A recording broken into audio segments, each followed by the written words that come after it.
Cukup. Soal evaluasi PSN ini baru muncul setelah hasil 100 hari atau gimana, Mas? Update-nya?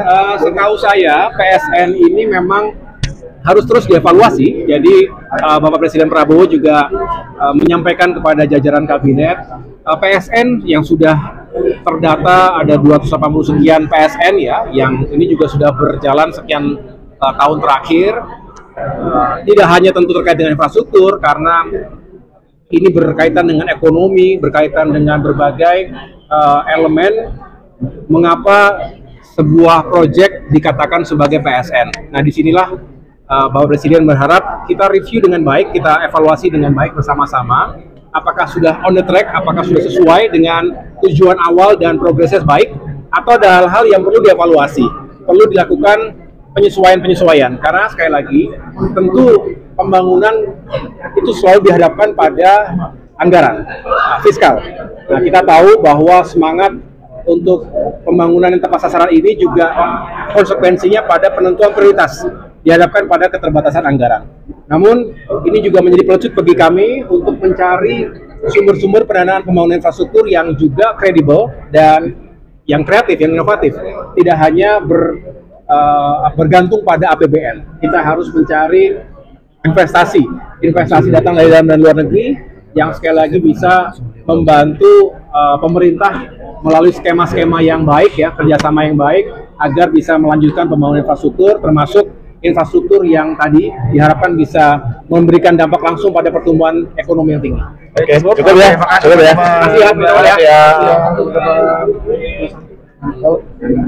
Kita mendiskusikan kasus yang sedang hangat dan kebetulan kita membawa laporannya juga yang sudah dibuat oleh teman-teman koalisi, yaitu dugaan korupsi ya yang terjadi di proyeknya ya, saya katakan di proyek strategis nasional PIK 2.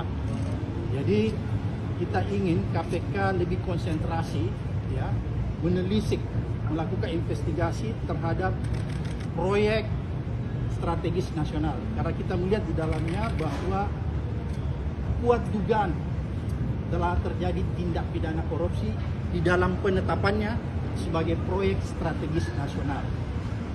Karena KPK punya kewenangan untuk melakukan pemeriksaan terhadap penyelenggara negara, baik yang ada di tingkat daerah maupun yang ada di tingkat pusat.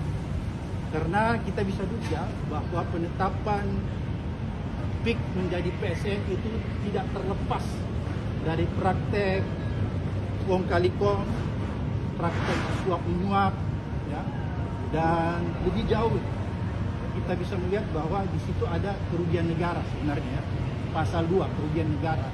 Oleh karena itu ini menjadi kewenangan KPK dan kita sudah sampaikan langsung kepada pimpinan KPK. Data-data yang kita punya cukup banyak, kita sudah kolek dalam satu sistem sehingga begitu dibutuhkan kita bisa langsung mendistribusikan kepada KPK untuk membantu KPK melakukan penyelidikan lebih cepat.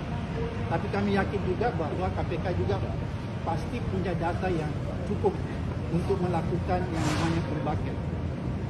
Karena di sini ada beberapa teman-teman, mungkin nanti yang lainnya bisa lebih menyempurnakan apa yang kita diskusikan di dalam.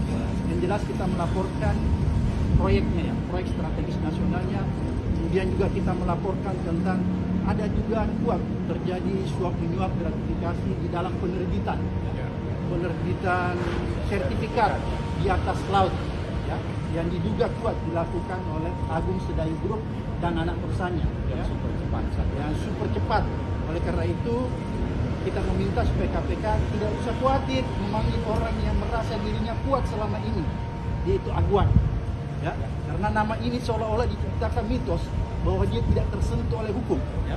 Oleh karena itu kita ingin mendorong KPK supaya orang ini segera diperiksa. Nggak boleh ada seseorang secara individu mengatur negara ini, tidak boleh ada seseorang secara individu mengatur presiden. Oleh karena itu tegas sikap kita semua bahwa kita meminta KPK untuk segera melakukan penyelidikan, investigasi lebih cepat terhadap kasus proyek strategis nasional dan yang berkaitan dengan proyek-proyek strategis nasional yang ada di PIK 2. Dan ini merupakan gunung es. Tapi kita sementara itu. Bang, korupsinya di mana Bang PSN-nya itu Bang? Karena KPK mempunyai kewenangan untuk melakukan penyidikan terhadap penyelenggara negara sesuai dengan undang-undang, Maka selain penyelenggara negara, pihak swasta itu aduan bisa dibuat. Penyelenggara negara itu siapa? Mulai dari kementerian sampai aparat tingkat bawah, di kabupaten, provinsi, maupun sampai yang paling di atas. Jadi semua kita minta